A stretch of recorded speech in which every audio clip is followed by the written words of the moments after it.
Mas beleza, gente, para quem está chegando agora, para quem está acompanhando a gente a primeira vez, sejam todos e todas bem-vindos a mais uma live da editora Metabooks. A gente está promovendo essas lives como possibilidade, forma, modalidade de contributo nosso enquanto editora nessa produção de saberes, conhecimentos, principalmente voltados para o contexto africano. Afinal de contas, somos africanos, apesar de estarmos estudando na diáspora, então, de algum modo, encontramos esse lugar para pensar questões próprias da gente, dialogar questão de história, literatura, política. Já conversamos sobre musicalidade africana com Estevão e com Abel, falamos sobre educação.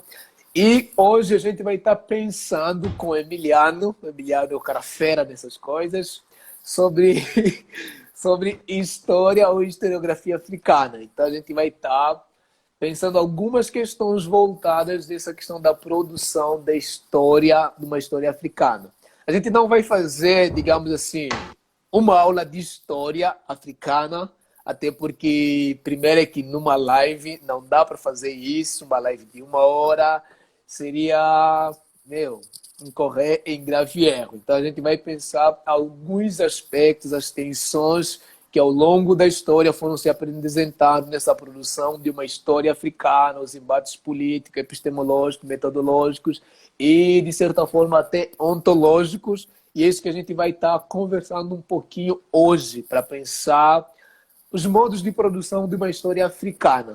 E aí, claro, no final a gente vai estar indicando alguns livros, alguns pensadores, para vocês poderem se apropriar um pouquinho mais.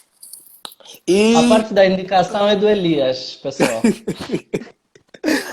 E hoje eu vou fazer já um spoiler, que a gente está com um projeto de produzir uma obra ou um livro com as discussões que a gente está fazendo nas lives. Então, spoiler, é uma notícia que está saindo do forno, porque praticamente nenhum dos caras que participou das lives sabia até então. Então é um projeto que a gente estava pensando essa semana. Ainda não está tudo bem construído, claro, tem que reunir outra galera, mas a gente está pensando nessa possibilidade. Caso a gente vai ter uma reunião hoje com toda a diretoria da editora para pensar isso, e aí depois a gente já comunica se vamos fazer isso ou não. Mas, a princípio, é bem provável que sim. Vai ser muito bom, que a gente acha que as discussões que a gente fez foram muito, muito ricas.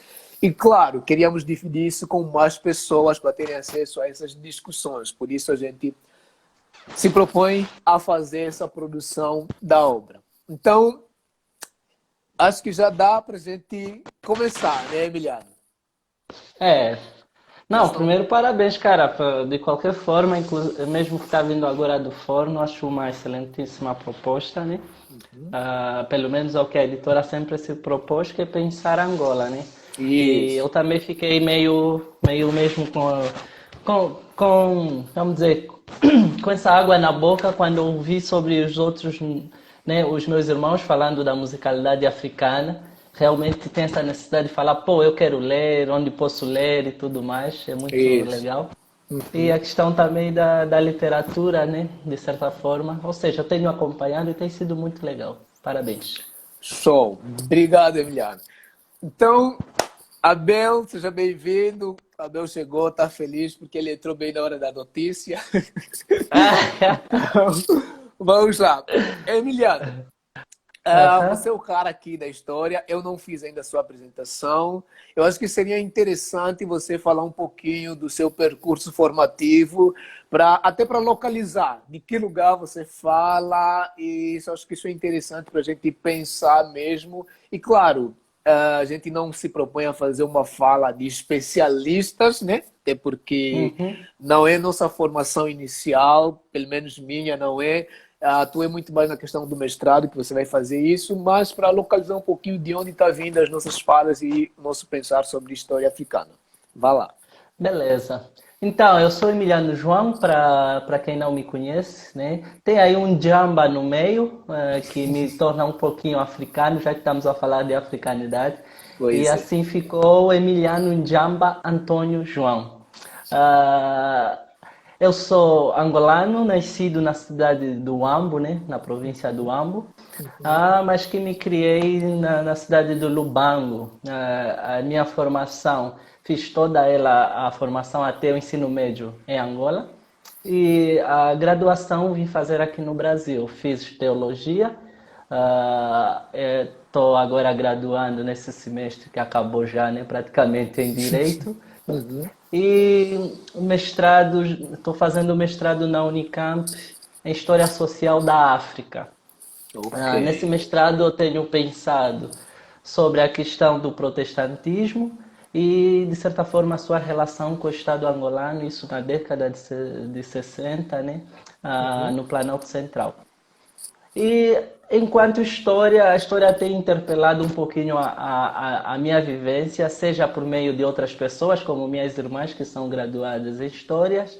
Tenho pelo menos duas pessoas na família graduadas em história, mas que eu sempre tentei fugir, mas que na graduação tive que recorrer a ela para poder falar sobre a história das igrejas protestantes, né, do Ok. protestantismo angolano. E, de Uhum. certa forma, dos movimentos nacionais, a sua vinculação com os movimentos nacionais.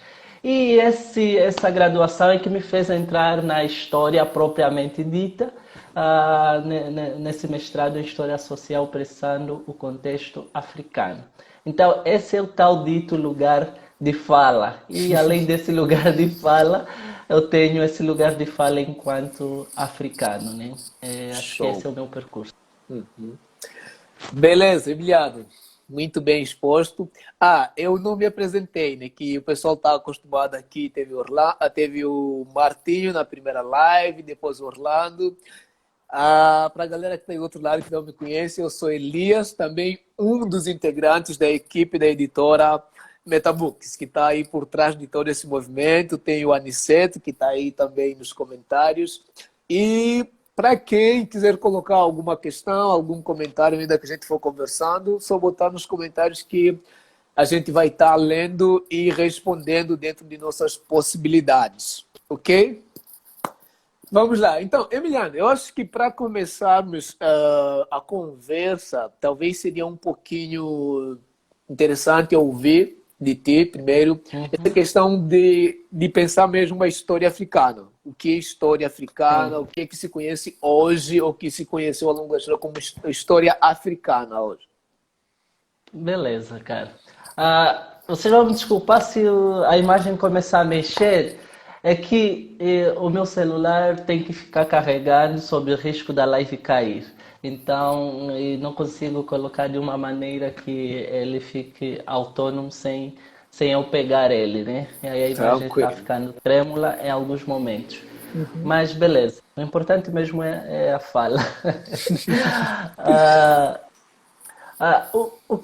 a história geralmente a gente tem entendido como acontecimentos, né, ah, do tempo e no Uhum, espaço determinado, feito por pessoas ou que interpela pessoas, né?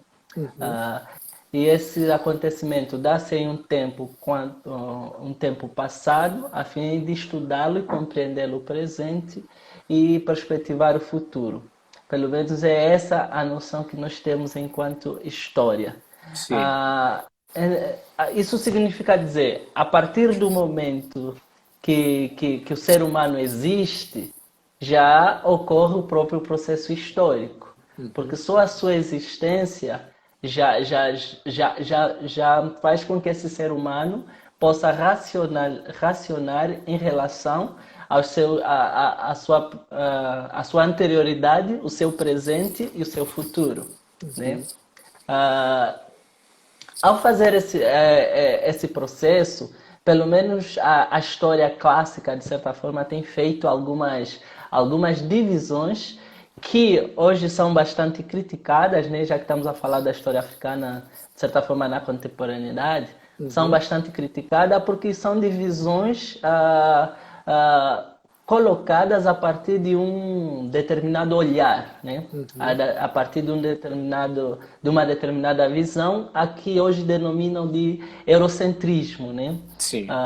Daí essa palavra eurocêntrica já diz tudo, quer dizer, a partir do olhar do Ocidente em relação a uma determinada situação ou a uma determinada ação. né? E essa divisão tem sido em praticamente em vários subgrupos, né? Tem a história enquanto história e tem a pré-história. O grande problema já começamos por aí, né? Até que ponto uma coisa é história, até que ponto uma coisa é pré-história. Alguns vão dizer que a pré-história seria, vamos dizer, a história antes de história. Mas isso seria a versão mais benevolente, de certa forma. Porque o que vem no nosso imaginário é que a pré-história é algo que existe antes da história, né? Sim, sim. Esse algo não necessariamente é história. E dessa forma analisou-se os contextos que não estão nessa centralidade ocidental, né? Daí podemos coisificar, animalizar e fazer todos os outros processos que não configuram a história, porque a história propriamente dita só começa-se a partir da invenção da escrita, isso é assim que a gente pode denominar, né? Isso fez com que a partir dessa visão, que de certa forma entra num outro aspecto de uma outra visão, que é analisar a história a partir da expansão europeia e não a partir da chegada europeia. Isso diz muita coisa. Por quê? Porque se nós analisarmos a partir da expansão europeia, é como se fosse que todos os atos subsequentes a isso são benevolentes a um plano, a um projeto eurocêntrico. E quando analisamos a partir da chegada, a gente já está de antemão aceitar que existe uma outra história. Porque o que ocorreu não foi uma expansão desse sucumbindo os demais, mas o que ocorreu foi uma chegada desse, e ao chegar esse povo entrou em contato com outros povos que já têm variadíssimas histórias. E é essa a busca de fazer história hoje. E quando falamos de história africana, estamos a falar disso, de que existe acontecimentos, factos, existe situações feitas ou levadas, ou ainda, se eu quiser ser mais radical, existe vida africana. Entende? E por vida africana não estamos a falar a vida animal, estamos a falar a fauna, a flora, estamos a falar de que existe um determinado povo diferente desse povo convencional que se apresenta como expansionista, imperialista, hegemônico, por aí vai, né? Acho que a definição de história africana que eu poderia dar é isso. É fatos e acontecimentos variados, múltiplos, de um determinado povo que podemos chamá-los de africanos. Ok. Então, nesse sentido, você pensa a história africana a partir de uma perspectiva, de uma definição mais geral de história. Digamos assim, um pouquinho distanciada dos aspectos da metodologia eurocêntrica, fruto do pensamento moderno. Então, você tenta deslocar esse olhar, até porque dentro de uma perspectiva mais moderna se coloca em xeque a própria questão de história africana. Então, daí tu tenta pensar a história a partir da ideia de uma produção humana, desses registros históricos das diversas formas, diversas fontes, para a partir daí conseguirmos localizar o que é história africana. Exatamente, mas aí já tem um outro problema, que é a palavra registro. Porque a palavra registro já nos remete à ideia de que a história começa com o registro. E o registro é parte da história, não que a história comece com esse registro. Pelo menos essa é a leitura mais contemporânea da história. Sim, entendi o que você quer dizer. No sentido de que a gente faz o registro de uma experiência, digamos assim, vivida. Exato. Essa é a palavra-chave, experiência. Ele não se torna história no momento que eu registro. Ele é história a partir do próprio acontecimento. Experiência. Exatamente. Boa. Tá, então, nesse sentido, como é que você classifica esse distanciamento, então, entre uma história africana e esse pensamento europeu sobre história? Quais as bases que distanciam uma da outra, as proximidades? E aí, claro, depois a gente vai pensar um pouquinho sobre a própria produção da história a partir dos 8 volumes de história que a Unesco vai fazer, né? Mas ainda o teu olhar nesse sentido. Então, cara, Aí a gente também, a fazer essa comparação entre uma e outra, a gente está falando de quem produz história. E quem produz história é o próprio ser humano. E que tipo de ser... E o ser humano geralmente produz história, pelo menos a academia nos ensina isso. De forma acadêmica, a história é produzida nos centros acadêmicos, né? E os centros acadêmicos, nós sabemos que têm um lugar e obedecem um plano e uma pauta. E ao obedecer esse plano e essa pauta, eles entram dentro desse projeto, de certa forma, iluminista, desse projeto hegemônico, desse projeto capitalista, desse projeto eurocêntrico, de fazer com que não sei se a palavra é maldade, né? Mas de fazer com que os aspectos positivos de um determinado local sobressaiam em relação aos aspectos positivos de outro lugar. Ainda que essa pessoa que faz história esteja na academia ocidental pensando o contexto africano, ainda que ele esteja pensando o contexto africano, esse pensamento é em prol das categorias desse lugar de fala ou esse lugar que é o Ocidente, entende? Sim. Com isso eu estou falando o quê? Com isso eu estou falando que a gente não pode pensar as diferenças da história africana da história ocidental se nós não pensamos, de certa forma, o mundo que fez o nosso mundo. Ou seja, o mundo que criou essa ideia de africanidade, o mundo que criou essa ideia de negritude, o mundo que criou essa ideia de um local, de uma África distanciada do restante dos outros. A gente não pode pensar a história africana sem pensar isso.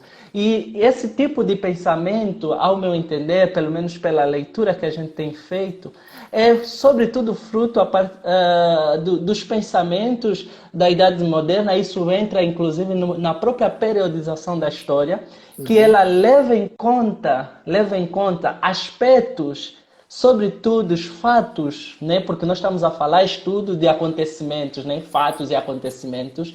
E eles levam simplesmente os aspectos ou os acontecimentos que marcaram um lugar, que é o Ocidente, e não que marcaram toda uma região. Daí que, inclusive, existe aí um antagonismo na própria palavra história universal. Porque o que seria a história universal? Porque a periodização da história geralmente é tido dentro dessa categoria de história universal. Mas atente só simplesmente na própria periodização da história, né? A história em si ela é dividida em Idade Antiga, Idade Média, Idade Moderna, né? Idade Contemporânea. Se você pensar bem, qual é a Idade Antiga? Vamos encontrar o Antigo Egito. Isso. É isso que eles vão trazer. Mas é o Antigo Egito desvencilhado, de certa forma, da sua africanidade. Porque é o Antigo Egito analisado a partir das suas relações com o Ocidente. Sim. Estás a entender? Então, aí vamos encontrar, inclusive, a Grécia Antiga. Uma Grécia Antiga que se coloca como promotora da razão e o Antigo Egito que se coloca como promotor da emoção. A fim de legitimar o discurso de que a África, de certa forma, não tem a razão, né? E a Idade Média, ou Idade Medieval, que é a tal dita Idade das Trevas, se nós vemos bem que eles vão colocar como a queda do Império Romano, para você entender. Começa com essa queda do Império Romano. Outro acontecimento do Ocidente, entendeu? O que eu pensei, quando existe um declínio na Europa, é aí que eles colocam o marco da história. Acontece um avanço na Europa, outro marco da história, entende? Porque a Idade Média, que significou a Idade das Trevas, para o continente africano, houve o ressurgimento das grandes nações e os grandes impérios. Aí vamos encontrar o Songhai, vamos encontrar o Benin, vamos encontrar outros impérios que estavam no seu auge. Mas eles entram dentro dessa categoria de Idade Média, de Idade das Trevas, de Idade Primitiva, entende? E qual é a Idade Moderna? A Idade Moderna vai ser o Renascimento, Iluminismo, estás a entender? E é essa Idade Moderna que vai fazer, de certa forma, a história. Sim. É essa Idade Moderna que vai ser pensado a categoria do negro. É essa idade moderna que vai ser pensada a categoria, o lugar do continente africano. É nesta idade moderna que vai se criar a ideia de expansão europeia ou mesmo o sistema econômico que vai viger o mundo. Estamos a falar de 1492, né? Que é a partir daí que começa a se construir essa ideia imperialista, expansionista, estás a entender? E Sim. isso a entrar no contexto africano. E ao fazer história, o historiador tem que estar atento a essas categorias também, a fim de poder fugir delas, porque às vezes a gente cria a ideia de buscar um resgate africano, mas construindo as mesmas categorias, construindo em cima das mesmas categorias. Então, se por um lado a gente e isso durante muito tempo, na busca de construir uma historiografia africana, criou-se a busca do resgate do sujeito africano e com isso ficar-se na história, no passado. Essa busca do sujeito, esse resgate do sujeito africano trouxe outros problemas, porque não foi a fundo da questão. Ele não foi a fundo da questão em problematizar as próprias categorias de construção do sujeito. É impossível é impossível. Se eu estou a atropelar alguma pergunta futura, Não, não, pode me vai que parar, tá? depois. Aham. Sim. Assim, é impossível. Disse que os Os fins fins justificam justificam os os meios. É meios. isso. Aham. Os fins justificam os meios. Beleza. Os fins justificam os meios, mas como é que a concepção que nós temos é que os meios, de certa forma, os meios que nós vamos fazer, nós não podemos esperar fins diferentes, nós não podemos esperar fins diferentes se usarmos o mesmo modo operandi, Uhum. ou os mesmos meios de pensamento ocidental para fazermos uma historiografia tida como africana. E nisso Ou está a seja, diferença, a tua pergunta. você está Sim. tentando, digamos, nos levar a pensar numa perspectiva metodológica de uma historiografia Isso. africana. Você perguntou qual é a diferença entre a historiografia africana e a historiografia, de certa forma, ocidental. Algumas pessoas vão pensar que, por exemplo, o que é historiografia africana? Alguns vão dizer que a historiografia africana, de certa forma, é aquela feita pelos africanos. Outros vão dizer, não, a pessoa pode ser africana, mas pensar com categorias ocidentais, reproduzir essas categorias ocidentais e não estar a construir historiografia africana. Bom, Entende? show. Outros vão, e daí vai surgir a concepção de historiador africano e historiador africanista. Porque geralmente, eu sei que nem, não está muito claro, mas o pouco que eu vi é que o historiador africanista seria aquele que, independentemente da procedência, pensa o contexto africano. Sim. E o africano seria o típico africano, mas ao fazer história africana, não basta ser africano para você fazer história africana. Nem Sim. basta simplesmente usar de um contexto africano para fazer história africana. É necessário desvencilhar-se das categorias ocidentais para se fazer uma história africana. Entende?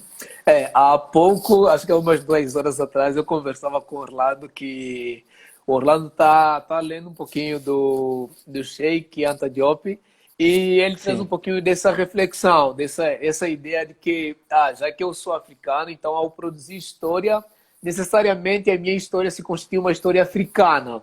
E acho que Aham. estabelecer essa diferenciação que você pontuou entre essa produção de uma história africana e um africanismo faz toda a diferença, porque aí quando você vai pensar são questões metodológicas, ontológicas, epistemológicas diferenciadas. Então é um Sim. outro lugar, é uma outra reflexão e a própria ênfase enquanto produção de saber é completamente diferenciada. Sim. Porque aí você tem que pensar, digamos, sobre uma outra perspectiva filosófica, epistemológica para produzir um saber africano. E Uhum. que aí, agora eu vou lançar a próxima pergunta. Você, na tua Beleza. ótica como historiador, vou te chamar de historiador já, como a gente produz, então, historiografia africana? Em termos de metodologia, de epistemologia, como seria produzir uma historiografia africana a partir desse olhar do africanismo. Entendi. Cara, Emiliano, essa é uma pergunta, pelo menos, para nós que pensamos o contexto africano, que perpassa a nossa produção acadêmica, entende? Como produzir algo autônomo, sem Isso. necessariamente, no final das contas, estar a ser uma reprodução de algo já existente. O Achille Mbembe na deixa-me ver. É um artigo aqui que eu li sobre ele já há um tempinho, que agora acabei esquecendo. As formas africanas de autoinscrição. Esse é o título de Achille Mbembe. Ele vai tentar trazer várias dessas formas de se fazer história africana. Nós temos que ter em conta que Achille Mbembe bebe bastante dos referenciais teóricos franceses, né? E com isso a gente pode também criticá-lo ou não. Ele é um referencial que tem alta no Brasil, sobretudo, mas que ele nos faz pensar algumas coisas que talvez nos ajudem a desconstruir e a buscar por essa autonomia. E a primeira coisa que eles nos desconstroem é a própria palavra autonomia. Entende?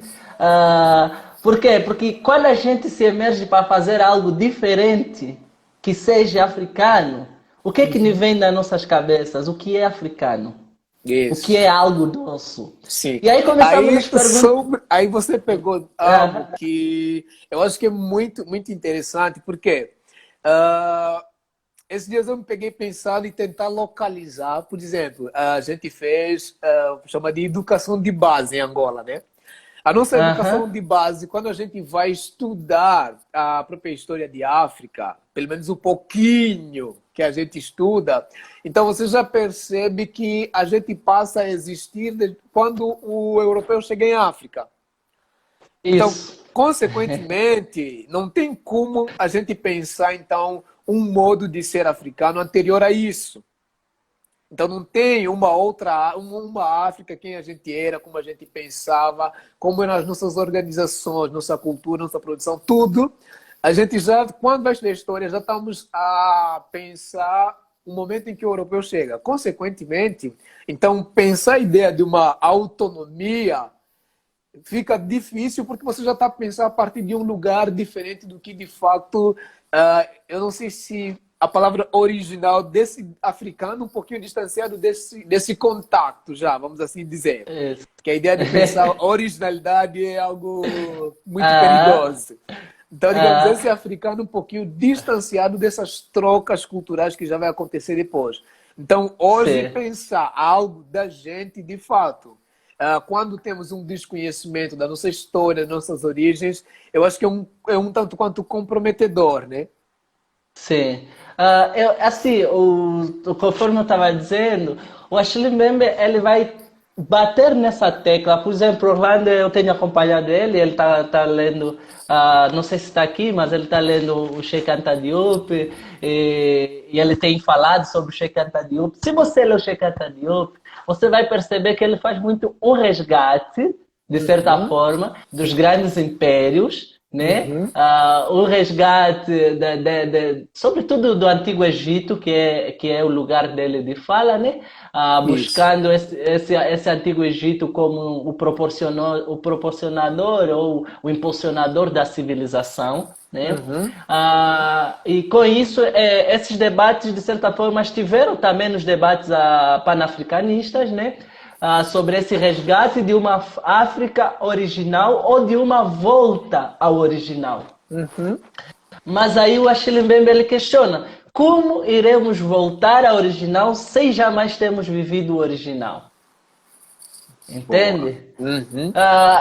E eu acho que é isso que você está a tentar aqui pensar, né? Como que a gente vai, de certa forma, e isso todos nós queremos, que tentam buscar ruptura com o conhecimento convencional, como podemos buscar essa originalidade sem jamais termos ouvido, sem jamais termos lido, e muitas das vezes até o que lemos, que nos apresentam como original, no fundo, não passa de uma reprodução ocidental. Isso eu estou falando, por exemplo, o resgate do original dessas sociedades árabes da África arábica, de certa forma, acabou caindo num califado e num tradicionalismo, num passado que acabava reproduzindo as mesmas práticas ocidentais, entende? Sim. Então, que é a partir desse binômio, isso uma vez eu falo assim que dei a cara a tapa uma vez e me saiu Aham. muito furado, por causa da fala, por exemplo, do Makuta Kondo.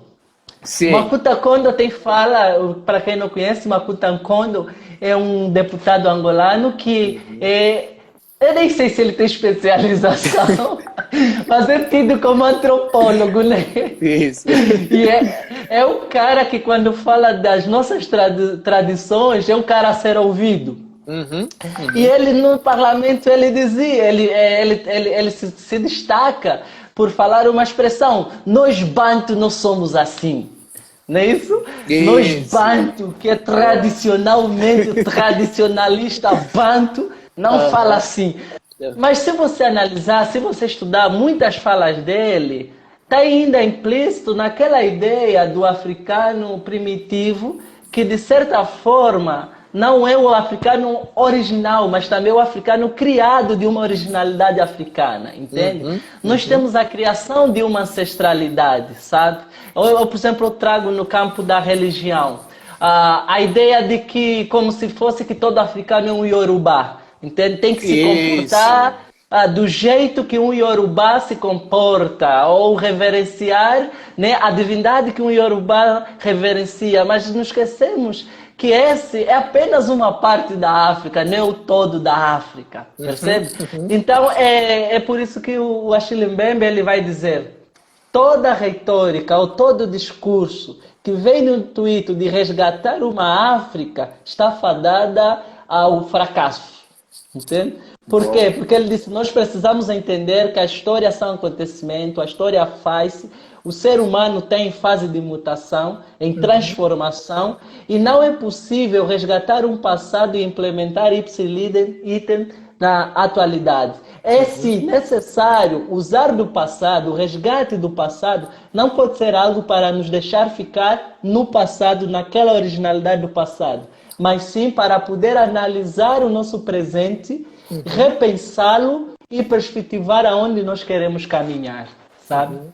Isso. Nisso, os Tu contributos panafricanistas nos ajudam muito. tá, segura aí daí o panafricanismo que tu tá começando a abrir. Uma coisa que eu ia pedir para você comentar.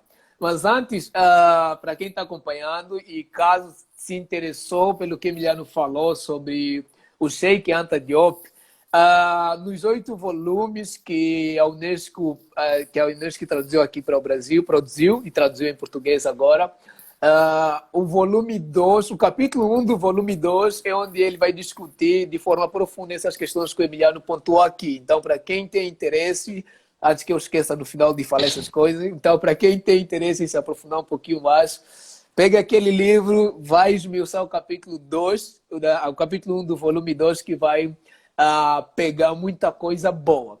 Emiliano, você começou a sinalizar Uhum. algo que, partindo desse lugar da educação, né?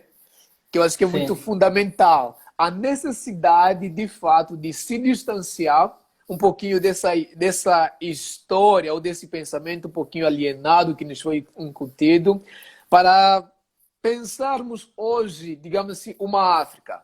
Claro que a gente aqui está falando Sim. enquanto angolanos, mas o que você pensa, o contributo desse lugar da história para se pensar a própria dinâmica social da África? Claro, Uhum. estamos a pensar aqui, deixa claro que não estamos a pensar África enquanto um país, mas África enquanto continente, com realidades diversas, muitas culturas e tudo mais. Mas esse lugar da história, a importância da história para essa reconstrução, vou assim dizer. Uhum. Como é que você Cara, pensa? Tipo, desde esse lugar em que se começou a pensar a historiografia, e aí, claro, para depois a gente pensar a questão do panafricanismo, né? entendi. Você está me dizendo, tipo, a importância de se pensar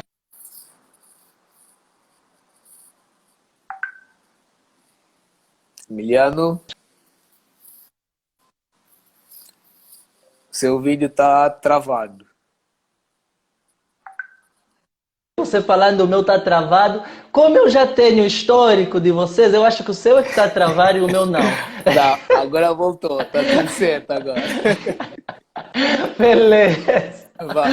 Ai, aprendeste muito bem a lição de casa com Orlando, né? Qualquer coisa acusa o Emiliano. Oh, Mas só beleza. localizado. Por quê? Por que disso? O que que, na verdade, eu estou querendo, de certa forma, tensionar e orientar?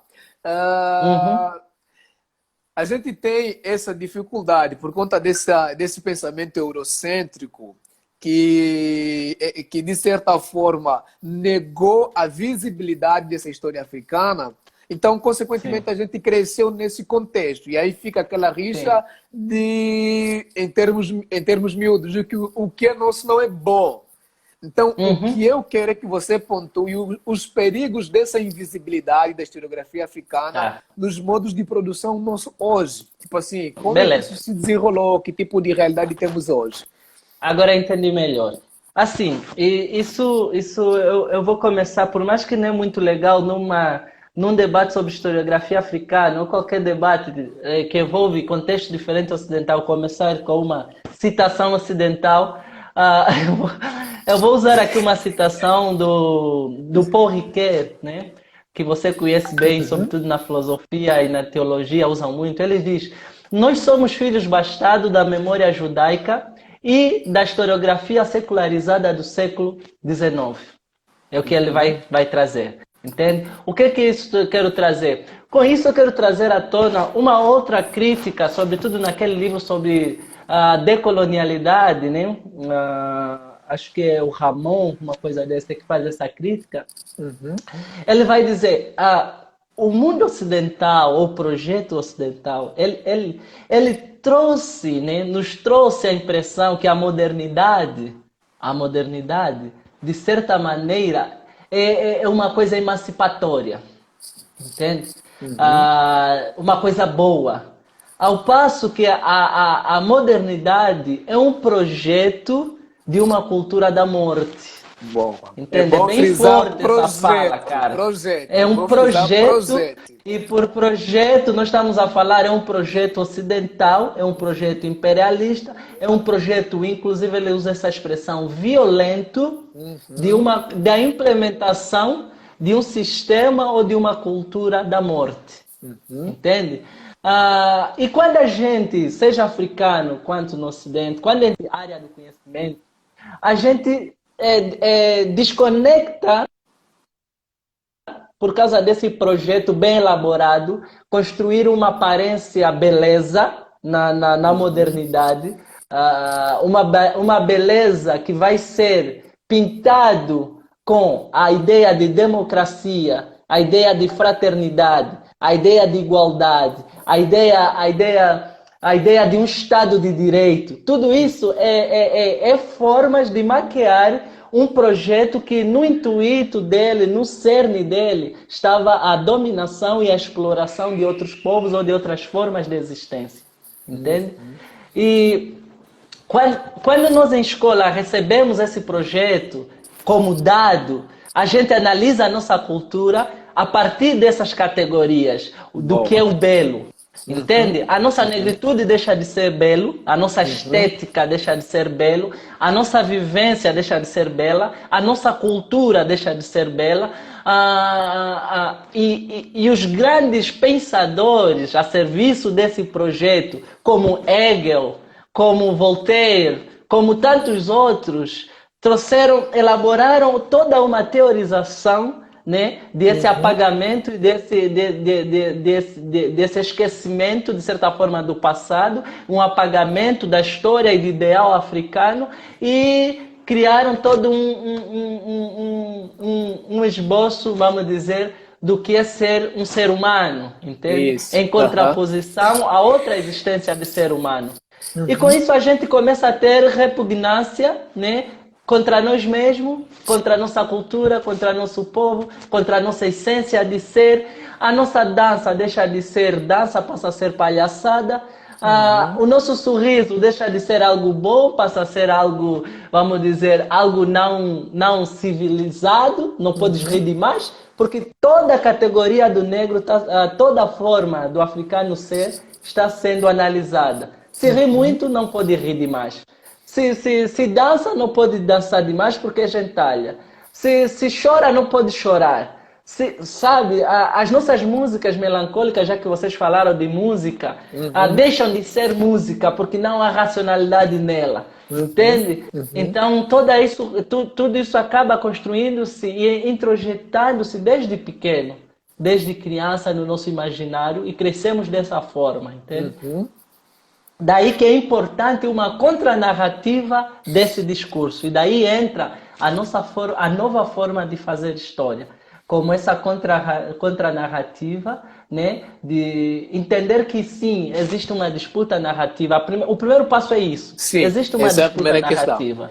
É o reconhecimento dessa disputa. E o segundo passo é ir contra essa narrativa e buscar outras formas ou formas diferentes de se fazer história, né? Então tem essa ideia de considerar primeiro a não neutralidade do historiador e considerando mesmo a questão de projeto, porque aí a gente vai pensar até também a própria questão o que temos hoje, né, em termos de historiografia africana, dos olhares da decolonialidade. Então também é uma questão de um projeto como contrarresposta. Mas, claro, o que você fez menção, não para operar nas mesmas categorias. Não, porque são as mesmas, vamos dizer, todas elas são resposta de uma contranarrativa que parte de um mesmo contexto. Isso. Então, isso a gente tem que ter sempre em noção, sobretudo nós que estudamos na diáspora, né?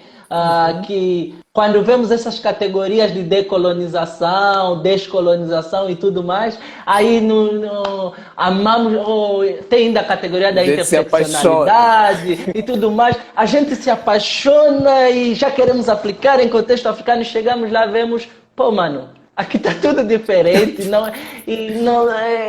é complicado a pessoa entender, porque eu penso assim, quando uma coisa é natural, se encaixa direitinho, sabe?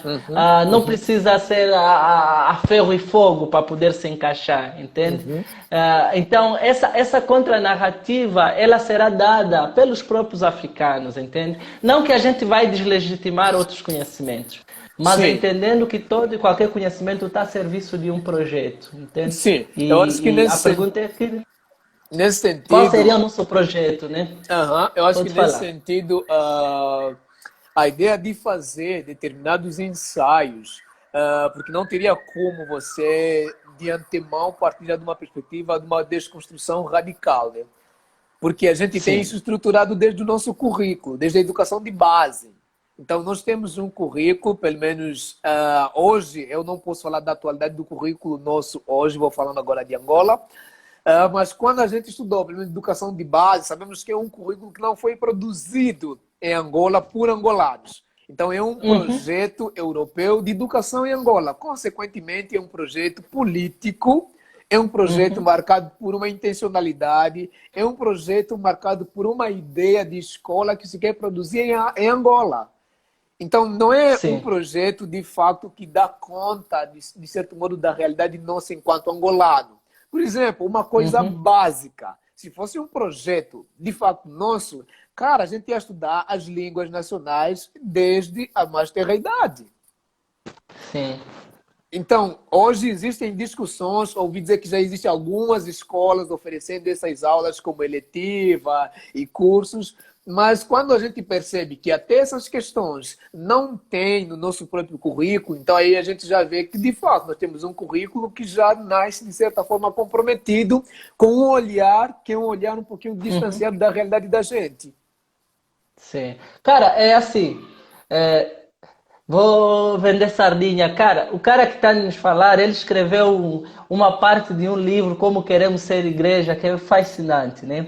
E o senhor Eli Amande, né, ele vai trazer uma ideia de que nos criaram a ideia que é impossível produzir o conhecimento sem passar pelos cânones ocidentais, né? isso fazendo uma releitura, né, que o Elias fez sobre o Tarcísio, né?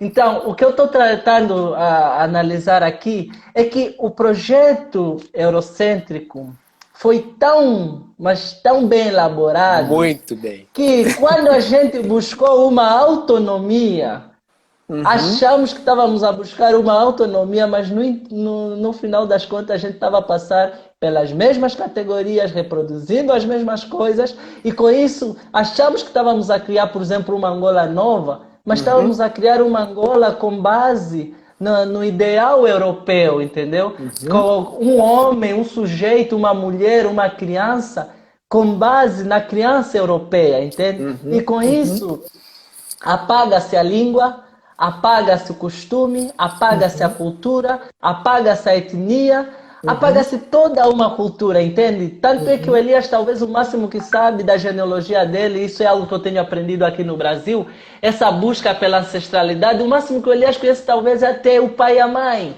mas Sim. vive no continente africano.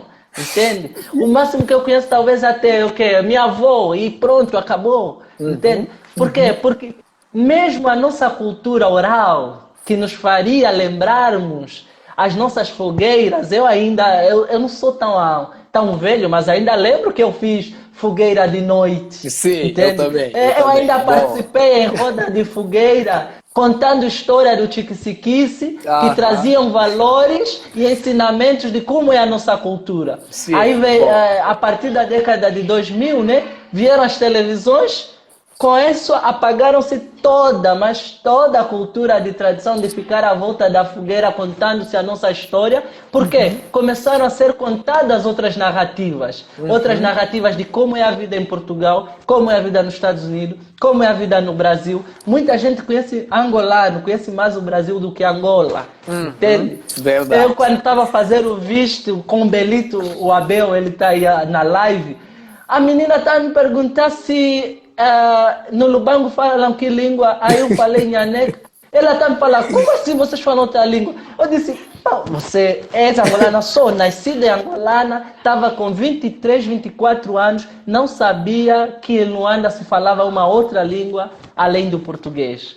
Estás a entender Nossa. como é Aham. perigosa? Aham. Então, essa foi uma boa elaboração, muito boa elaboração, que o resgate se faz necessário a partir dessa perspectiva. Sim. Não para ficarmos no passado, e repito, é para podermos repensar o presente. Uhum. Entender que nós não somos sujeitos ocidentais. Uhum. Entender que nós temos particularidades. E é por meio dessas particularidades que a gente quer fazer e produzir conhecimento. Uhum. Entende? E Então, claro, repensar essas questões, isso nos remete a pensar até questões, digamos assim, das questões mais simples do cotidiano, como por exemplo, as mais complexas.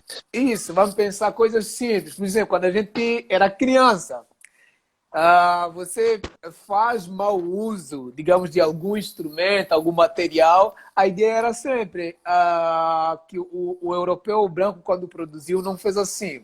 O que, de certa forma, tira de nós a legitimidade de produzir alguma coisa. Ou seja, até coisa que às vezes é coisa que foi produzida no contexto da gente, sempre se remetia a esse olhar de fora. Então a gente, de Sim. certa forma, vai crescendo já com o olhar de que, de fato, a gente não tem uma capacidade de pensamento passível de produzir coisas boas. Então, Uhum. isso nos foi impregnado desde essas experiências mais pequenas até as questões mais complexas. Então, essa ideia de Sim. pensar e repensar a história, conhecer um pouquinho dessa nossa história, é para a gente ter esse olhar de que, poxa, a gente pode, afinal, a gente fez já alguma coisa, então a Sim. gente ainda pode continuar a fazer. Então, Sim. quando a gente vai É assim, repensar. uhum. É que isso passa por uma desconstrução. Você falou desconstrução do currículo. O que eu vejo é que na diáspora discutem mais a questão da desconstrução do currículo do que em contextos africanos. Isso é muito perigoso, entende? Uhum. A nossa concepção de Estado é toda ela ocidental. Isso. Uma coisa caricata, rompemos com a colonização e a primeira Constituição angolana, isso puxando para o meu lado do direito, é Uhum. copy e paste da Constituição portuguesa, com algumas mudanças, mas é copy-paste da Constituição portuguesa. Você leu as leis portuguesas, você está dentro do direito angolano. Estás a entender? Isso revela graves equívocos à própria concepção da nossa cultura. Porque, por exemplo, o que é charlatanismo? Prometer uma cura por meio... prometer cura através de uma vantagem, né? Uma cura ilusória que não existe. E os nossos curandeiros entram no charlatanismo? A nossa medicina tradicional, porque o charlatanismo disse que você vai prometer uma cura por meio de meios que não sejam os medicamentos convencionais. Sim. E a nossa medicina tradicional, que não está na medicina convencional, entra no charlatanismo. Então, são questões que nós temos que fazer, que há muitas coisas culturais que o próprio direito angolano não deu-se conta, porque optou em buscar, né, as categorias ocidentais para poder formular leis, entende? E isso é grave. A outra coisa, quando se constituiu a ideia de Estado, em vários lugares africanos, e um deles, por exemplo, é Moçambique, ocorreu uma espécie de estado de concentração, na qual as pessoas que desobedecessem o sistema civil iam nesses campos de concentração. Mas o campo de concentração era para quê? Para educar a pessoa nos ideais de uma moralidade, de uma forma de ser. E só quando ela cumprisse o comportamento, o falar, o estar, essa pessoa acabava se inserindo novamente na sociedade. Entende? Em contexto angolano, nós vemos isso, eu queria falar até na outra live. Por que eu tenho um pouquinho de raço com o Pepetela? Temos 2 minutos para encerrar, para a gente abrir a outra. Mas vai, fala. O meu raço com o Pepetela basicamente é esse, cara. Lê a Aventura de Ngunga. A Aventura de Ngunga é a construção de um sujeito ocidental, entende? Que viveria com base nos ideais da causa. Tanto é que tem um personagem Nossa Luta, o personagem que seria o cara que era do M, e uma criança que inclusive pode matar em nome de uma luta, de uma causa do M, entende? Essa praticamente é as aventuras do Ngunga. Você vai entender essa construção do sujeito. E o cara é um adolescente, é uma criança, e foi esse livro que nos ensinaram a ler. Antes que encerre a live, eu vou ler aqui a pergunta da Aline, aí você grava para responder que a gente vai abrir a outra, tá? A Aline perguntou Beleza. assim, professores, e nós pessoas negras em diáspora, na sua opinião, poderemos utilizar as categorias africanas num processo de construção de conhecimento, por exemplo? A pergunta dela é se podemos usar as categorias africanas estando na diáspora, sabendo que estamos aqui no Brasil, estudando no Brasil, pensando e vendo a realidade brasileira. Sim, eu acredito, a minha resposta é sim. Eu acho que ela está a perguntar se não nós africanos que estamos na diáspora, mas pessoas da diáspora mesmo, produzir a partir da categoria africana. Eu entendi mais nesse sentido. Tá, responde nos dois, acho que é melhor. Tá, beleza. Se não entendeu, a gente vai responder pelo menos as duas coisas. Então tá. Eu acredito que, enquanto africano, a gente tem o dever, a obrigação de produzir a partir das categorias africanas. Porque se a gente não fazer, outra pessoa vai fazer. Entende? E não vai ser do jeito que nós queríamos. Exatamente, ela aí ressaltou que são pessoas negras que não são africanas na diáspora. Isso. Agora, segundo, as pessoas que se encontram na diáspora, que não sejam africanas, mas são pessoas negras da diáspora, eu acredito que também têm o mesmo dever e a mesma obrigação que os africanos que se encontram na diáspora, porque fazem parte deste mesmo grupo que, de certa forma, foi relegado à marginalidade. Entende? Então, e isso tem vários autores que vão falar isso. O próprio Boubacar Keita, ele vai falar que nós africanos não queremos simplesmente toda hora estar a desconstruir o pensamento ocidental. Boa. O fazer história africana, o fazer pensamento africano, o fazer pensamento negro, não se resume numa oposição ao Ocidente ou ao pensamento branco. Porém, ao fazermos ao produzirmos um processo diferenciado do que existe, é porque constatamos que existem mazelas. E ao constatar que existe mazela, precisamos prová-lo. E ao prová-lo é que nós acabamos recorrendo ao passado para podermos pensar o presente e produzir uma coisa nova. Show. Mas o grande problema, o grande problema com isso, ela disse que travou a net dela, eu não sei se agora ainda está travando. Acho que já está bom. Beleza. Puxa rapidinho. Eu vou fazer um resumo aí para ti, Aline. É de que tanto africano quanto negro, não africano, mas que se encontra no Ocidente, tem o dever e a obrigação de produzir esse conhecimento com base nas categorias africanas. Porque, meu pensamento, os dois são grupos encontrados à mercê de uma marginalidade da academia. Entende? Dentro de uma epistemologia, para ser mais sociólogo, de certa forma, do Boaventura de Souza, dentro de uma epistemologia do Sul, entende? Como a gente nos encontra à margem, é que a gente produz esse novo tipo de conhecimento com base nas novas categorias. E eu estava comentando que isso, Elias, é uma crítica até minha mesmo, sabe? É que às vezes cansa, não toda hora falar da África Antiga, da África Antiga, da África Antiga.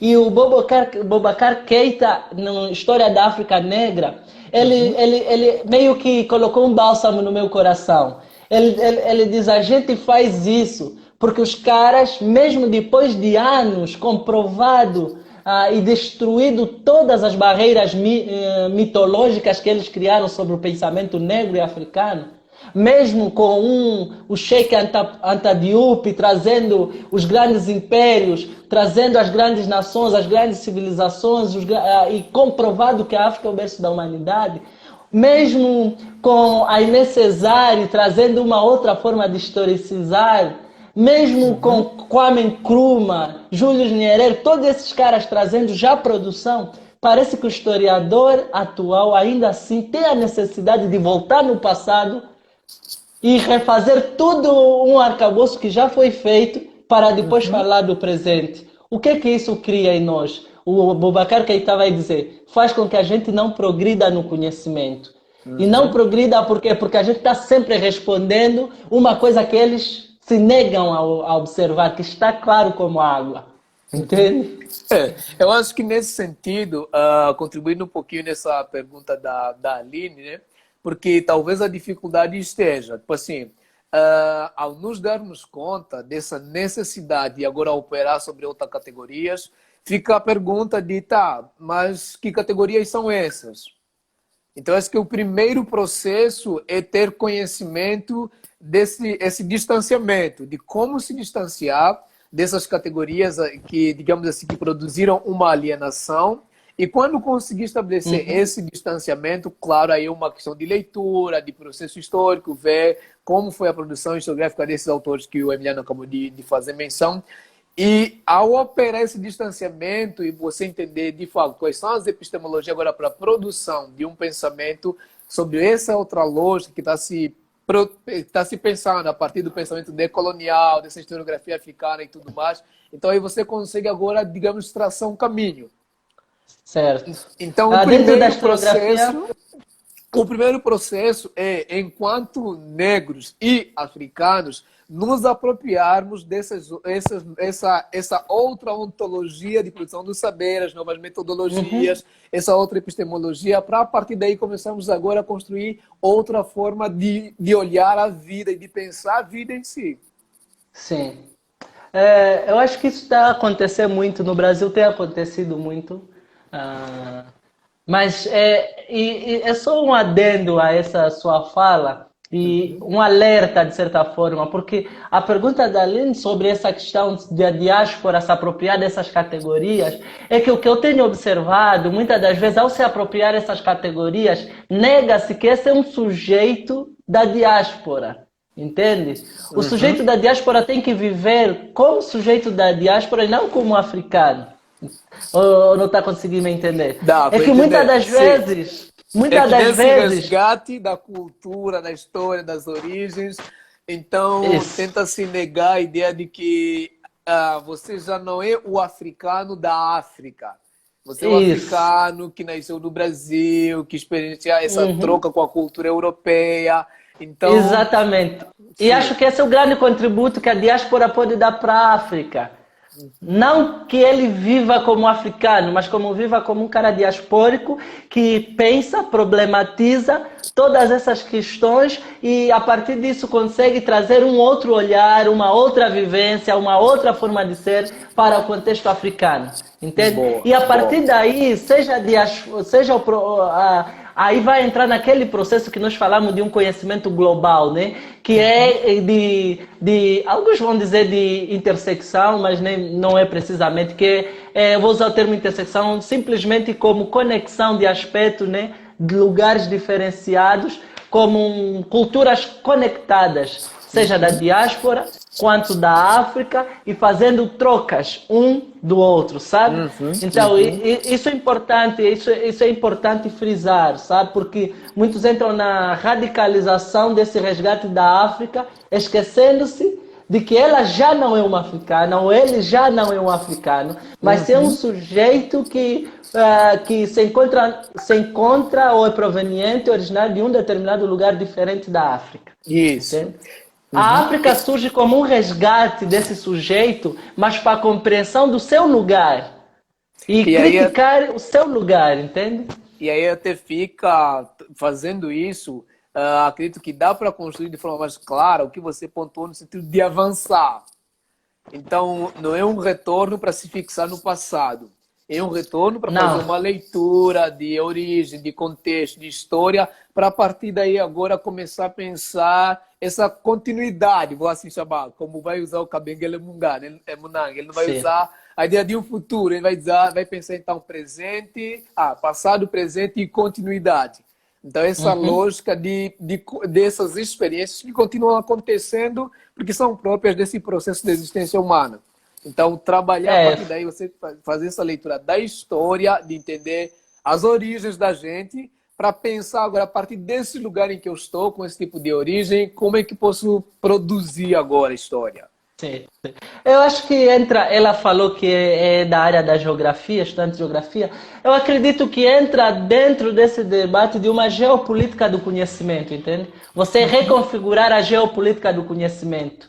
A sua categoria não será mais ocidental, será africana, a fim de reconfigurar a sua geopolítica de conhecimento, ou a sua transição de conhecimento, a sua forma de produção de conhecimento. Isso é que vai diferenciar, de certa forma, a sua produção, o seu fazer, o seu processo histórico. Você falou de continuidade, é interessante, por exemplo, voltando um pouquinho, quando a gente falava sobre pré-história. Hoje eu tenho dificuldade em usar o termo pré-história, não precisamente por causa disso. Eu prefiro usar talvez primeira história, segunda história, porque isso dá uma ideia melhor de continuidade, porque a pré-história parece que existe uma ruptura, entende? Sim, E que não existe e, um processo contínuo no qual o Ocidente vai chegar tarde. Se e nós tem um entendemos como termo. uma continuidade, pode Aham. falar. Tem um termo que eu ainda acho um pouquinho até, pelo menos no meu olhar, mais perigoso que o pré-história, que é o proto-história. Eu achei também para usar o Proto-história. proto-história. Então, esse ainda é mais É, é. perigoso. É, isso remete mesmo ao primitivismo autêntico, Sim, entende? aham. Mas, mas, mas é Continua isso. aí. É que quando a gente fala primeira, segunda história ou terceira história e colocar a Europa nessa segunda ou terceira história, a gente tipo muda essa geopolítica do conhecimento e Uhum. automaticamente a pessoa que está nos ouvindo vai entender que a Europa chegou atrasada. E não é a África que está atrasada na produção do Isso, conhecimento. isso, isso. Entende? E aí Acho que esse é o justifica. desafio da historiografia africana. Sim, e aí justifica o que a gente frisou sobre a ideia desse projeto. Então, se você tem uma história que é produzida anterior, lógico, para legitimizar a história posterior, tem que ter toda uma arquitetura para Uhum. criar esse processo de invisibilização que se fez do contexto nosso enquanto África. Mas Sim, só um exemplo, avançando, Elias. vai, Só Emiliano. um exemplo. Até pouco tempo, era normal você falar África berço da humanidade. Uhum. Berço da humanidade. Durante muito tempo, os africanos tiveram que conviver com essa ideia de ser o berço da humanidade, mas sem necessariamente ser os protagonistas da humanidade. Uhum. Isso eu acho que em 2014, 2015, saiu uma matéria em que eles analisaram, depois de que eles começaram a perceber que a ideia de berço da humanidade estava a criar o Black Power, Black Panther, a dignidade e tudo mais. Eles começaram a analisar que talvez os primeiros hominídeos não tivessem surgido na África, mas tivessem surgido aí no continente europeu, uma coisa dessa. Aí eu perguntei Isso. para mim mesmo, pô, enquanto estava em alta a ideia do berço da humanidade como algo pejorativo, Uhum. era a nossa Isso. categoria. Isso. Como ele está vendo que já não serve, temos que mudar e reconfigurar os acontecimentos e os factos. Por Uhum. isso que o Pedro Miguel é um de Cabinda, um angolano de Cabinda. Ele tem um livro, Uma Visão Global da África, em que ele vai dizer que a questão da emoção já está mais que comprovado. Uhum. Mas nós precisamos entender que, inclusive, o próprio pensamento, a própria razão, ela é fruto do continente africano. Coisa que os africanos desconhecem. E ele vai dizer por quê? Por causa de uma descoberta dos bolombos que se encontra na cidade de Cabo, na África do Sul, que descobriu-se que havia lá inscrições e várias outras formas nessa gruta que Uhum. mostravam que os primeiros africanos que estiveram aí, isso há 75 mil anos, antes da nossa era, eles já pensavam e já tinham essa maneira de poder analisar as coisas e escrever e fazer todos os seus acontecimentos rolar, entende? E ele diz, Uhum. isso é importante pensar porque nós estamos numa disputa de que a gente só tem emoção e a gente não tem razão. E pensar que esses povos já tinham esse pensamento é libertador, inclusive, para a própria África na desconstrução dos currículos, entende? Bom, Mas são bom. questões bestas que ainda hoje temos que lidar, né? Por causa dessa ideia que parece que a nossa vida enquanto acadêmica sempre é lutar e opondo-se a essas categorias e com isso não conseguimos avançar, né? Uhum. Emiliano, a nossa pauta tem muita coisa, mas isso levaria 3 dias de Ixi, discussões. me corta, cara. Você tem que me Então eu vou cortar. pensar, vamos selecionar questões pontuais. Vamos pensar a Beleza. ideia de panafricanismo. Que você Certo. entende, como se pensa, quais as contribuições para esse. Eu não sei se. Hoje, alguns autores pensam a questão de ressurgimento ou renascimento da África. Então, Renascimento da África, é isso. vamos pensar a partir do panafricanismo para daí depois desenrolar nessas outras discussões. Beleza. Assim, o panafricanismo, para mim, né, pelas leituras que eu tenho feito, é uma manifestação cultural que visa a unidade da África. Esse é o Uhum, panafricanismo. Quando falamos por manifestação cultural, no primeiro momento só foi simplesmente cultural, dos usos, dos hábitos, dos costumes, de uhum. uma rememoração e de uma lembrança da África, que se deu por meio de intelectuais que se encontravam na diáspora. Aí está o lugar da diáspora para o continente africano. Né? Boa, boa. A outra, essa ideia de renascimento, essa ideia tem a ver com a ideia do renascimento do negro, vai dar margem à ideia de resgate do continente africano. Porque é Uhum, impossível pensar um renascimento do negro sem pensarmos o resgate do próprio continente em si. uhum, Entende? uhum, Daí vai vir essas teorias, vai vir essas ideias do próprio Kwame Nkrumah, do Júlio Nyerere, Kenneth Kaunda, vai vir as ideias do Dubois, vai vir as uhum, ideias do Sheikh Anta Diop, Aimé Césaire, tudo isso, né? Com o uhum, intuito de poder fazer esse resgate da África, né? E buscar essa unidade africana. Isso é útil, isso foi muito legal.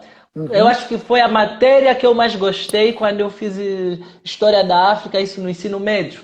Né? uhum, Buscar esses caras, tentar mostrar que nós temos protagonismo e tudo mais. Mas só porque fez-se uma história em oposição a uma outra coisa. Entende?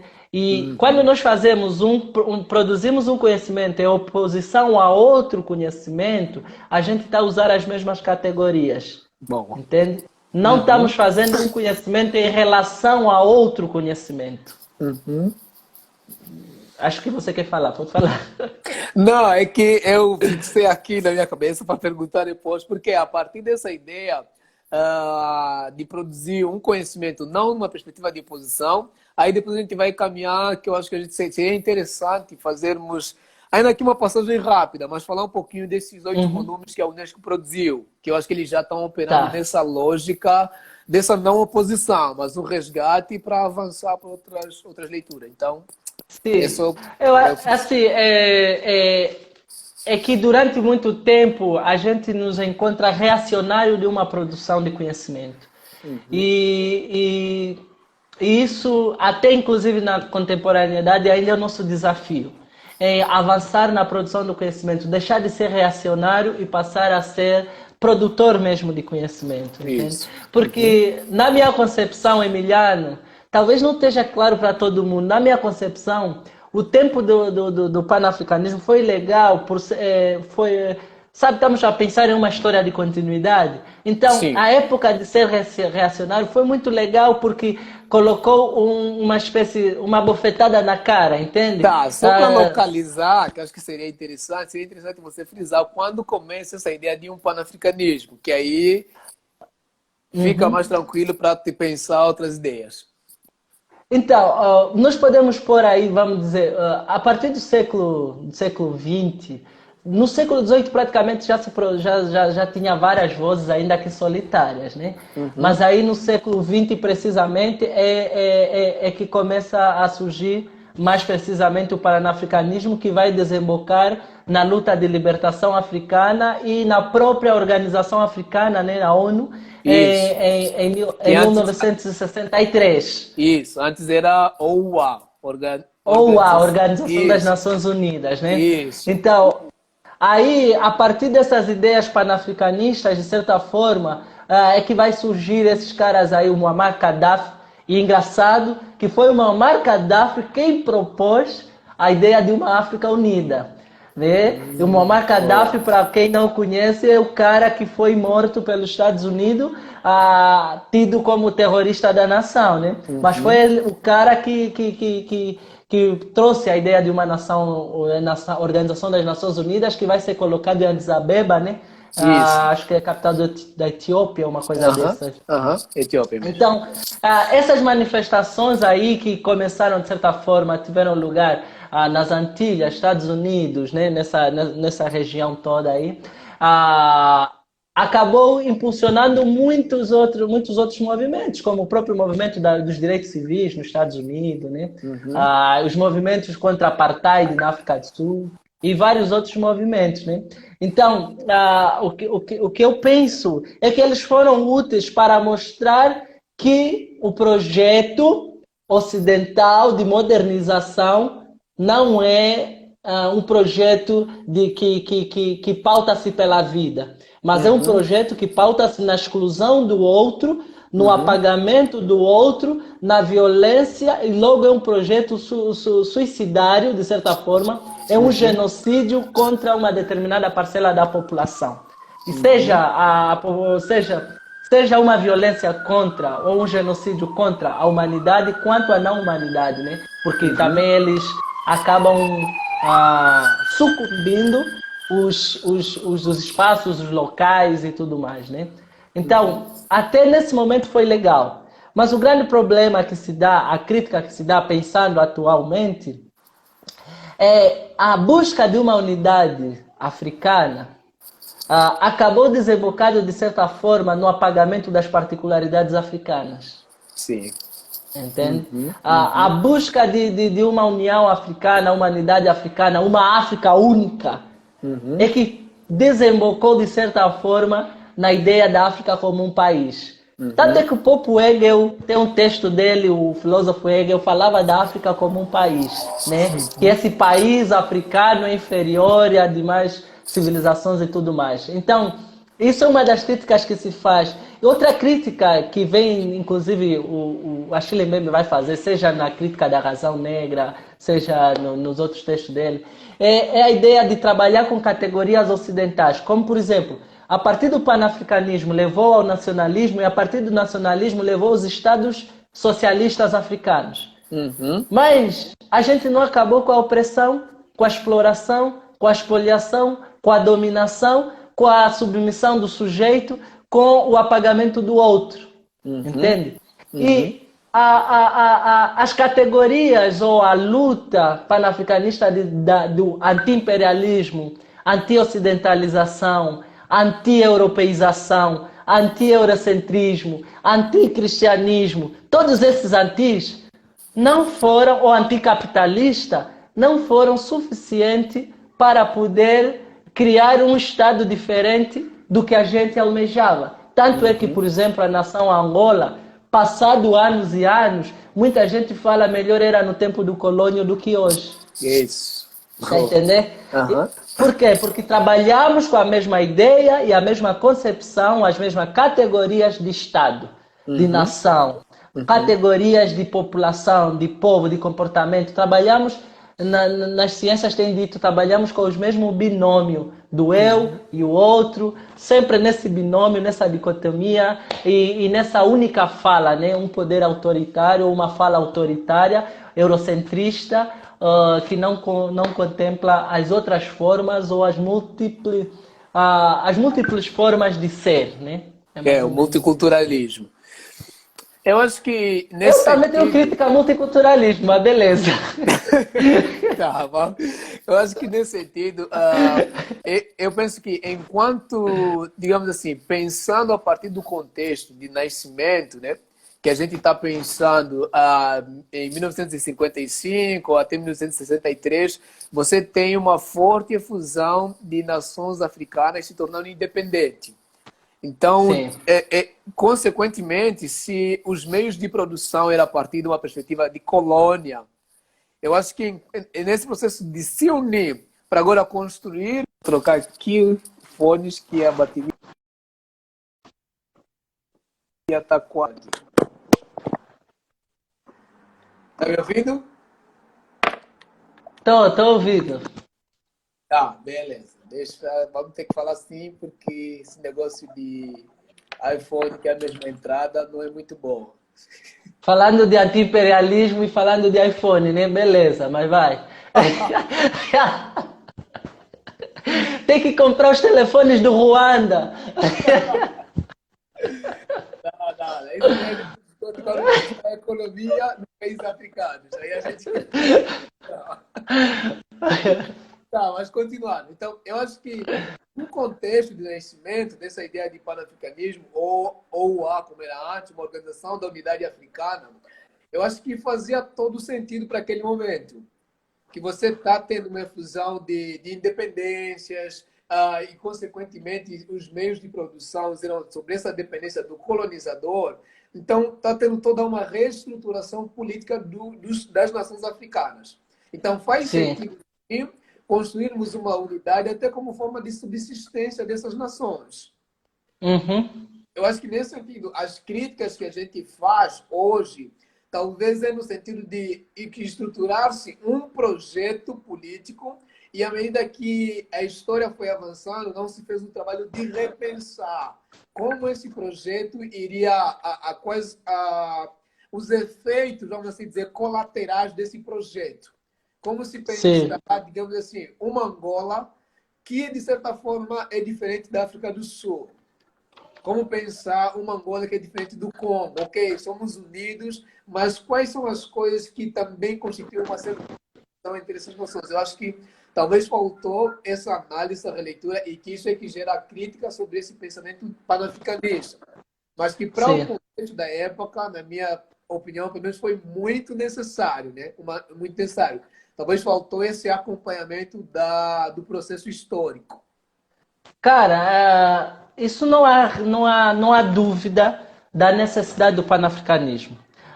Não há dúvida da importância ainda hoje do panafricanismo. Não há dúvida nenhuma. Eu acho que as críticas são bem-vindas, mas elas não apagam todo um avanço que eles trouxeram por meio das suas teorias e por meio da sua produção de conhecimento. Entende? Entretanto, né, por exemplo, atualmente em Angola, você acredita que a ideia de província é a melhor, pensando enquanto africanidade, a melhor forma de existência de um Estado? Eu tenho lido vários autores que eles dizem a melhor forma para um Estado africano talvez seja uma federação, entende? Por quê? Porque a federação são autônomas e nós somos Estados frutos de tribos diferenciadas, Sim, entende?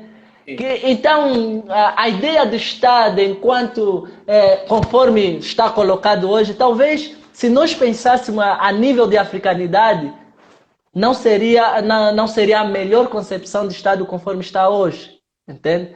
Então, são Então, muitas concepções que nós podemos transportar. eu acho que assim, é uma possibilidade, mas a gente ainda, no contexto hoje nosso, falando, digamos, de Angola, a gente encontra Aham, ainda dificuldades também de trabalhar a concepção de Estado. Porque, por exemplo, vamos pensar que eu estou morando em Joinville, você está em São Paulo, né? sim. Você não vai encontrar, por exemplo, em São Paulo, essa disputa tribal. Digamos assim, quando você vai pensar uma província no Lubango, se você quer estabelecer uma autonomia para pensar o Estado, você vai ter que lidar com a questão tribal. Tá, ele vai ter uma autonomia geral. Só que aí você tem tribos que já têm essa mistura hoje. Então, de certa forma, Sim. pensar a ideia de Estado, teríamos que repensar também essas categorias das autonomias das tribos.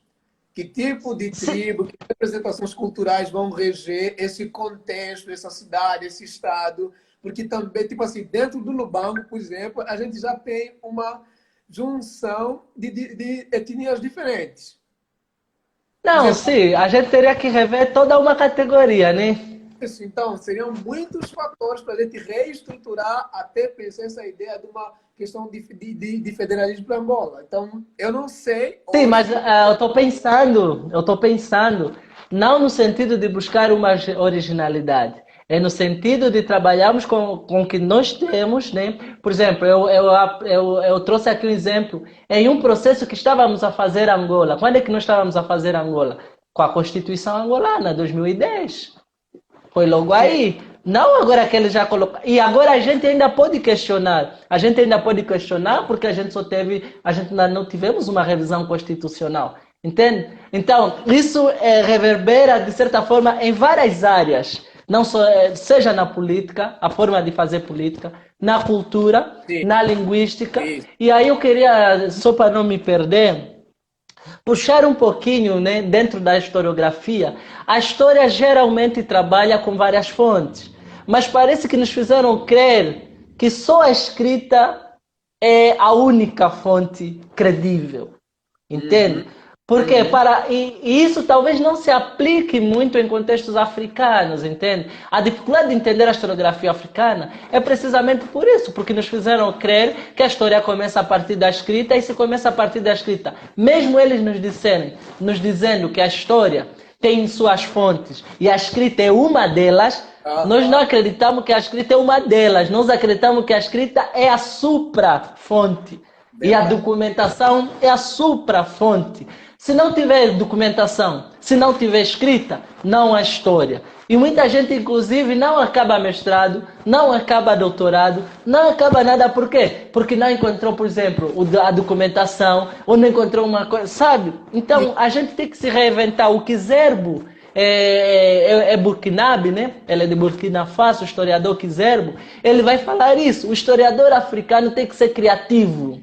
Entende? Tem que ser imaginativo. Tem que entender que não existe só escrita ou documentação para fazer história. Entende? Ele vai ter que buscar na arqueologia, na linguística, vai ter que buscar na própria geografia e várias outras formas para poder fazer história, para poder entender o contexto em que ele está a analisar, sabe? Então, isso eu acho que é interessante de nós analisarmos. beleza, Emiliano. Olha, para a gente ir, que já começamos agora a pensar, em termos de pensar agora para a última parte nossa, né? Falar de Angola. Uhum, Em termos de sim. historiografia, pensar história em Angola, como é que você analisa Angola nessa perspectiva de uma historiografia? Ah, Angola. Cara, eu sinceramente, eu acho que isso vocês entram aí, né, na vossa busca de escritores e tudo mais. Isso. Eu acho que a história africana ainda está a se fazer, primeira coisa. Não acho que está acabada, longe de estar acabada. Tanto é que a história ocidental não está acabada, quanto mais a nossa. Entende? Então a gente está por fazer uma história. Eu entrei na história social precisamente isso, porque a história social busca analisar as relações, né? As relações, se bem que hoje tem uma certa, eu vou dizer que uma certa ênfase também ocidentalizada, que é as relações de subalternidade. Mas e quando não houver subalternidade? Como é que fica? Não é história social? Entende? Porque a relação de subalternidade praticamente tem sentido se partimos da ideia marxista de que a história da humanidade se resume na história de lutas de classe. E quando não houver luta? Ele Yeah. parte do ponto de vista que todo ser humano lutam, entende? E em contexto que não há luta. É isso que nós temos que pensar ao falar o contexto africano. E ao pensarmos o contexto africano, uma coisa que eu também me nego a aceitar é como se fosse que a história africana, o mundo africano, é uma coisa à parte e a história é outra coisa, entende? Então, o que é que eu quero tentar dizer? Não a ideia do multiculturalismo, mas a ideia de encontro, no sentido de recolocar a história africana em relação com a história ocidental. Não sei, eu dei uma coisa e depois falar, agora eu vou estudar uma coisa à Oh, parte. vai falar isso aqui, vou carregar no conector. Eu vou conectar aqui enquanto vai falar. E vai cair, né? Então, mas é isso que eu penso que a gente tem que começar a analisar ao falar da história angolana. Entender que a história angolana está sendo feita, está sendo reescrita. O contexto angolano abre margem para reescrever a história angolana, porque apenas nós somos uma nação muito jovem, de certa forma, né? Se bem que os primeiros contactos, de certa forma, com o ocidental dá-se nessa região, né, do Congo, Angola e tudo mais, mas em termos de independência, em termos de autonomia, em termos de um Estado dito africano, a gente ainda é muito novo. Então, a gente tem que se construir, tem que se repensar, tem que se fazer.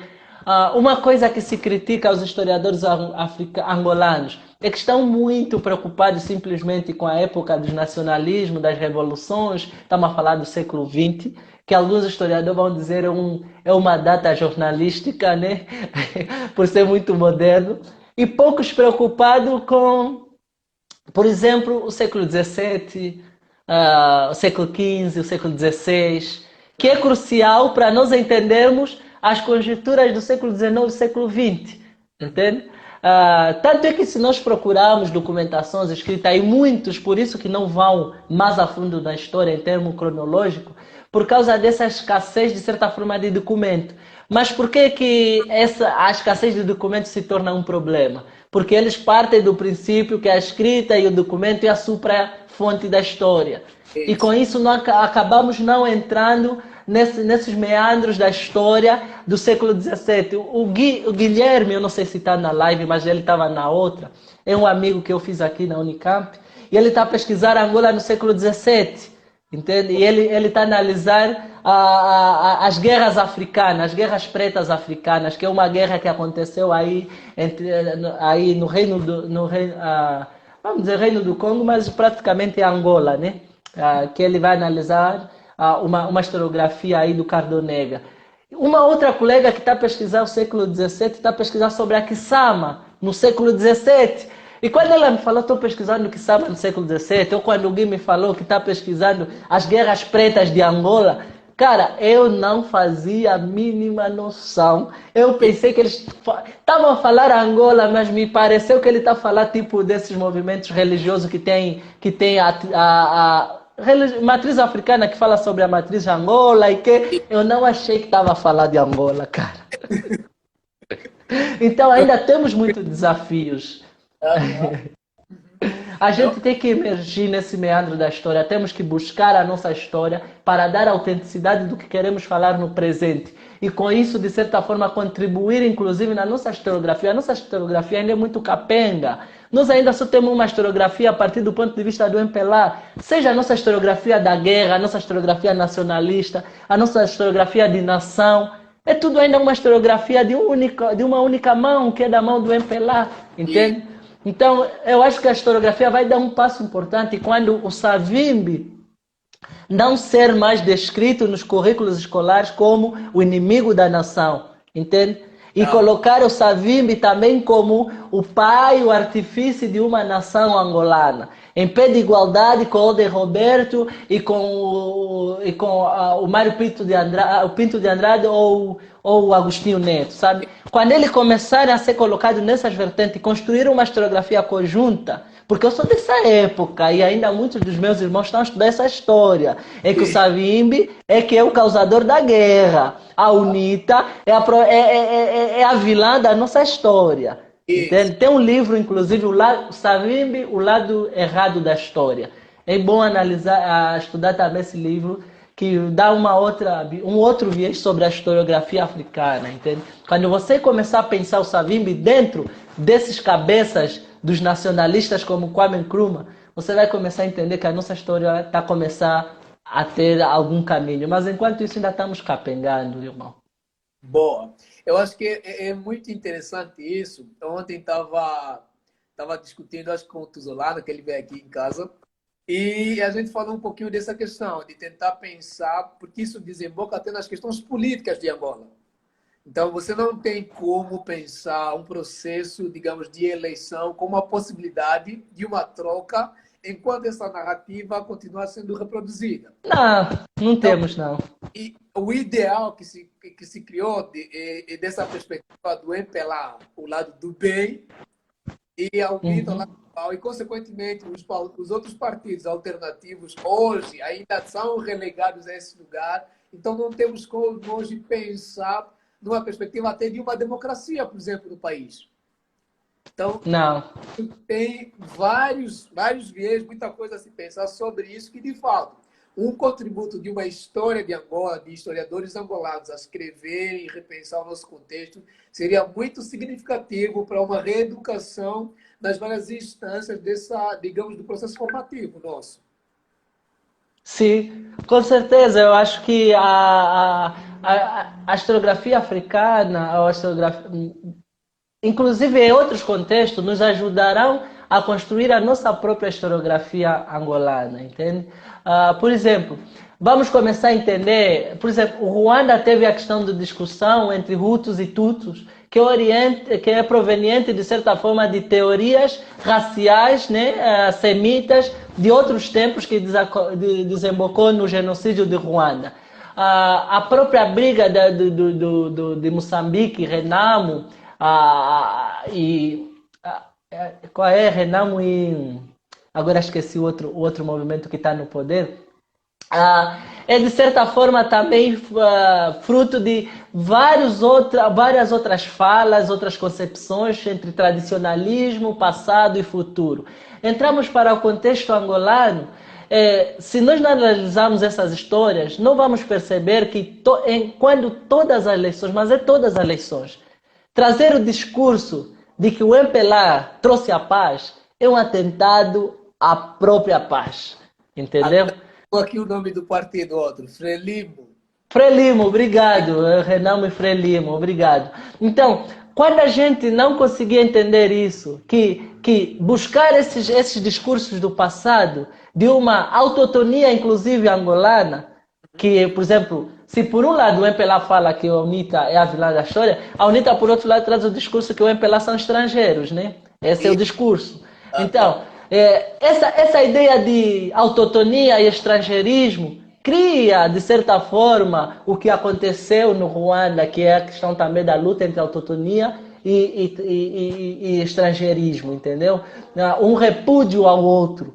Então, a nossa história enquanto nação angolana, a gente está a construir hoje. A gente está a construir a nossa história em relação à nossa cultura.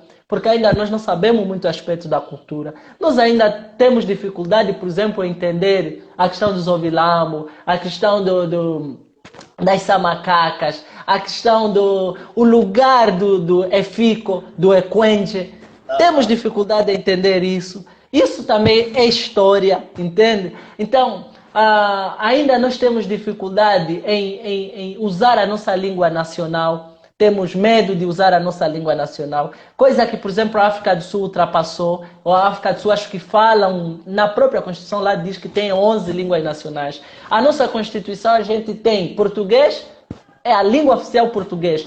Não se institucionalizou como oficial uma outra língua nacional. Já que tem dificuldade em escolher, por que não põe mesmo todas são línguas nacionais? Entende? Então são essas coisas que a gente tem que começar a repensar, tem que começar a analisar. Então, vamos dizer, a gente quer chegar lá numa historiografia realmente autônoma, mas ainda estamos longe dessa historiografia autônoma. Porque ainda é tabu, por exemplo, em Angola, falar de raça. Por mais que a gente saiba, e aqui entra também uma crítica, né, de certa forma, ao panafricanismo e à diáspora, é que a diáspora criou um discurso da raça em torno da economia ou do capitalismo. E a gente não vê esse embate na realidade angolana, né, entre capitalismo, raça e classe. Nós não vemos essa disputa. E com isso criou-se a ideia como se fosse que o racismo não existe. E o racismo é real. E o racismo, ele organiza as instituições mesmo sem estar atrelado ao capitalismo. Entende?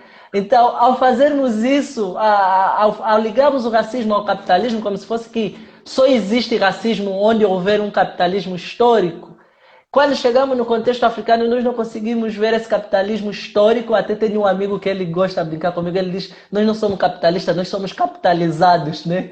Ele onde não consegue ver esse capitalismo histórico, então também não consegue ver o problema do racismo. Por quê?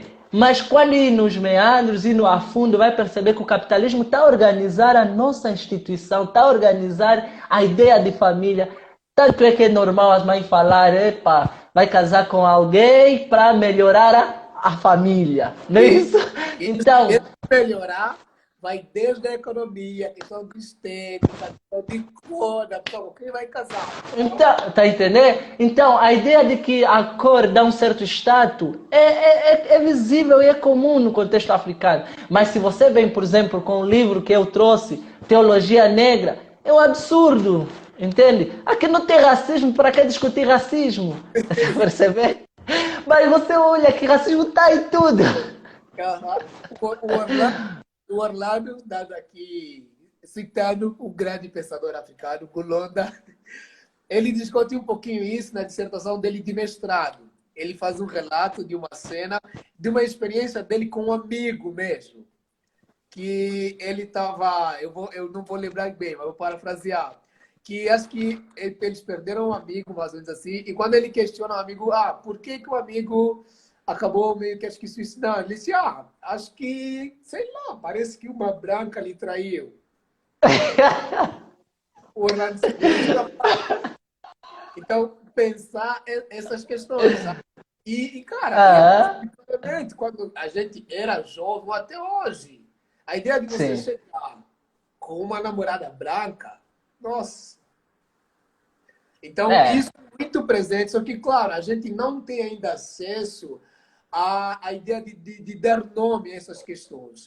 A gente não tem essa conceituação do que é racismo, discriminação racial, injúria racial, preconceito. Então, são termos que não são familiares a gente. A gente chega aqui no Brasil, a gente primeiro descobre que é negro. É isso, porque a gente nem sabia que era. Isso, depois a gente descobre que são africanos.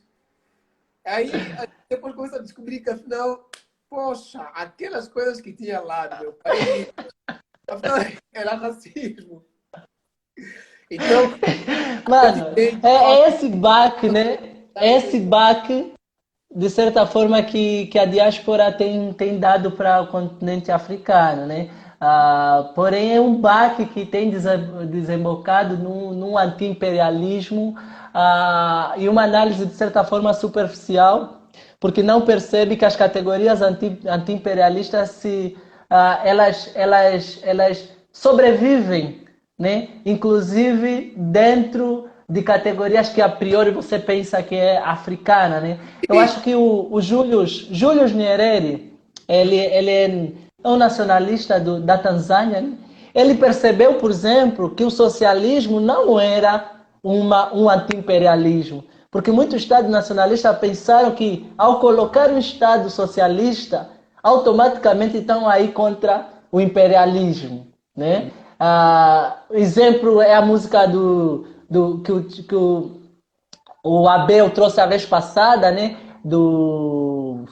Que, a música assim, o imperialismo diz que Alasca, não sei se já ouviste, que Cabinda não é Angola, mas e, não diz que Alasca não é Estados Unidos, né?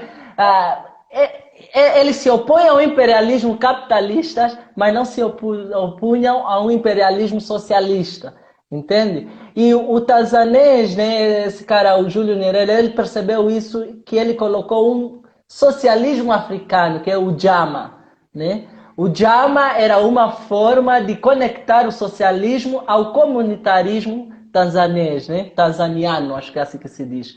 Então, eu acho que ao colocarmos essas categorias ocidentais, nós temos que sempre repensar. Aliás, ao colocarmos uma nova categoria em contextos africanos, ao produzirmos qualquer outro pensamento, nós temos sempre que pensar a priori de com que categoria estamos trabalhando. uhum. Entende? É aplicável no nosso contexto e por que tem que ser aplicável? Entende? Então são essas questões que eu tenho me perguntando em relação ao contexto africano e nós temos que começar a repensar isso, né, para trazer uma historiografia autônoma. Eu acho que estamos, de certa forma, no caminho. Eu lembro, você trouxe o exemplo do Orlando, Uhum. eu lembro que eu não pude. Você foi monitor comigo de crianças, né, em Angola. Eu lembro que eu não pude dar a aula para as crianças porque eu estava de dreadlock, Isso. entende? E me perguntaram e eles me disseram: não, isso não é nosso. Uhum. Uhum. Aí, cara, isso é uma falta de conhecimento histórico do que é nosso. É a Isso. gravata? É o paletó? Tá Isso. entendendo? O que é nosso? É o português? São Uhum. essas coisas que são nossas. Ah, não. Aí eles disseram: vocês mesmo são assim, venham de fora, pegam essas manias de fora e querem trazer para nós. E aí eu penso: os de fora estão a pegar da África para colocar. Tá entendendo? Complicado. É Tá pegando complicado, quem? cara. Aí você se pergunta, então quem tá pegando de quem? Será que... Quem tá pegando de quem então? Tá entendendo? Então, é necessário sim esse resgate do passado, mas voltando só fechar, lembrando, não necessário de ficar no passado, um resgate de ficar no passado, porque isso vai fracassar. São outras conjunturas, são outros tempos, o ser humano está em transformação, a própria cultura em si está em transformação, então a própria história em si está em transformação, né? A história, a história também se atualiza. E na busca dessa africanidade não é para ficar no passado, mas para contemplar as particularidades, as diferenças, sabe? E nessa diferença buscar uma história. E isso, inclusive, foi uma das coisas que na contemporaneidade africana acontece. Uma história que não quer saber do passado, por causa desses traumas e tudo mais, não quer saber do passado, o importante é vamos analisar o presente e o futuro. Esse também não é o caminho. Uhum. Esse não é o caminho. O caminho é analisarmos o passado, o presente, o futuro, né? Uhum. Cara, a gente tá chegando bem no final, na verdade, quase 2 horas já. Nossa, Eu vou ler aqui os comentários, a galera que fez perguntas. beleza, irmão. Se puder responder rapidão, que a gente depois já indica algumas leituras e encerra. Ah, Beleza. vamos lá, dos comentários. Cara, tem muita coisa, então eu vou passar. Gente, quem está aí do outro lado, desculpa, não vou poder ler todo mundo. Eu vou selecionar alguns e aí, quem cair na sorte, beleza. Orlando escreveu: Emiliano, só precisamos ter certo cuidado para não cairmos numa leitura progressista de história, pois essa é a perspectiva de leitura que coloca o passado como estágio menos elevado. Ah, o Igbo 3, Vocês têm esperança do despertar do continente africano sobre o resgate de sua história? Isso, de certa forma, já conversamos, respondemos. O Abel Augusto escreveu a colocação, ponto, mais valia o tempo do colônio, creio que se deve a uma frustração em relação à não materialização de muitas promessas em muitos estados africanos. Depois o Abel fez mais um comentário, vamos deixar para lá, né? Porque já teve esse. A Aline perguntou, gente, alguém aqui conseguiu baixar os 8 volumes da Unesco? Aline, sim. Quando editarmos o vídeo lá no canal, vamos deixar o link para acessar os 8 volumes e poderás baixar, que está disponibilizado no Google e então está livre para todo mundo. Acho que é isso, Emiliano. Não sei se tem alguma coisa a comentar. O pessoal pontuou e daí a gente vai para os finais. Eu acho que muito do que já foi dito, muitos dos comentários já foram ditos na minha fala, né? Talvez só ressaltar a fala do Orlando, que acabamos de certa forma ressaltando agora mesmo no final, né? De que a busca do passado, se não é, por um lado, para se deixar ficar no passado, por outro lado, nem para esquecer o passado, entende? É para resgatar esse passado, mas para poder analisar, fazer uma leitura melhor do presente e para poder se projetar para o futuro, entende? Mas essa projeção do futuro, tem um historiador chamado Hartog, ele fala de um presentismo. Não é no sentido do presentismo, porque o presentismo dá uma sensação de não cumprimento dos ideais dos nossos passados, né? Hoje em Angola, por exemplo, vivemos isso, né? A ideia, por exemplo, que o Belito trouxe aí de tempo do colônia estava melhor, por causa dessa ânsia que não foi cumprida. Isso nos dá um presentismo que ignora o passado, ignora o futuro e só fica no presente, entende? Ele meio que não analisa nada dos aspectos. E a ideia progressista, cara, a ideia progressista, de certa forma, é preocupante, porque ela se coloca tipo como uma saída, mas que ao mesmo tempo acaba sendo um empecilho. O empecilho no sentido de que ela não se coloca como ela mesma também geradora de caos, entende? Eu não sei se é a tua live só, a minha também está a falhar, mas é isso. Ela não se coloca. Acho que é a tua agora, a minha está em dia. Estou vendo que é a tua, mas beleza. Ela não se coloca ela mesma também como projetora de caos, né? Então, assim, ao fazer essa historiografia que nós estamos aqui propondo com categorias africanas, é saber que não existe uma originalidade africana. Isso lendo Achille Mbembe, nós vamos perceber isso, que muitas das vezes os panafricanistas pregaram uma originalidade como se fosse que ficou lá no passado, passados mais de 1500 anos, tentar resgatar essa originalidade para o presente. Não, acho que não é esse o processo.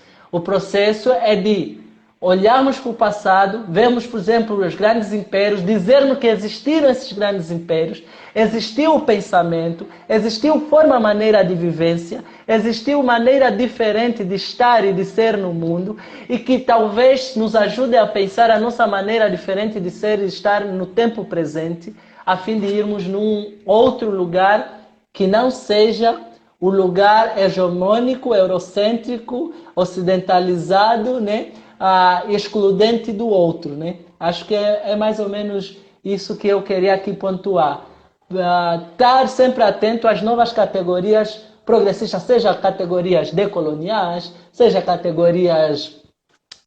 Até na história a gente prefere trabalhar com a palavra descolonial e não decolonial. Mas entendemos que até a própria categoria descolonial também pode ser criticada. Porque a descolonização é como se fosse que a pessoa que nos colonizou nos descolonizou. Enquanto que somos nós que estamos nos autodescolonizar. Entende? E somos nós que estamos nos autodescolonizar. Aí, por exemplo, faz sentido a leitura dos nacionalistas. Eles nunca usavam luta de descolonização, né? Mas sim a luta de libertação, né? O processo de libertação nacional. Porque a libertação é proveniente por nós mesmos, né? Mais ou menos isso. Beleza. Emiliano, a gente está encerrando, então eu vou falar aqui as obras, ou melhor, algumas revistas interessantes para o pessoal que quer se aprofundar sobre história, a história de África, Angola e whatever. A gente vai disponibilizar elas no canal do YouTube, vai estar lá embaixo na descrição, cada um essas indicações que eu vou fazer aqui. Mas assim, a primeira, claro, gente, marca aí na tua agenda, senta e vai ler os 8 volumes que a Unesco disponibilizou. Claro, é muita coisa, cada livro tem no mínimo umas 800 ou 900 páginas, então vai dados ou meses de leitura. Mas é O interessante. segredo que estamos contar isso, ele não leu todos eles, mas beleza. Isso eu confesso, mas eu estou pelo menos no desafio de ler. Mas tá, é a primeira indicação, vai lá, lê, seleciona e vai lendo aos poucos. A segunda, tem um livro que eu achei na internet, não achei o livro, mas eu li um pouquinho o resumo e alguns comentários sobre. Então, eu vou falar a partir desse resumo e dos comentários. A gente tem 1 minuto, que é do Douglas Weller, que é a história de Angola. Ele vai fazer essa discussão que a gente fez desse lugar do MPLA e UNITA, que é muito interessante, então leiam. Foi lançado em 2016.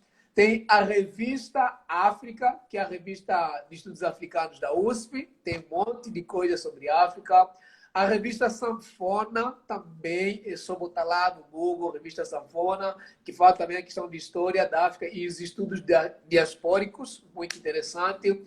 Revista Brasileira de Estudos Africanos, revista da UFRS, Rio Grande do Sul.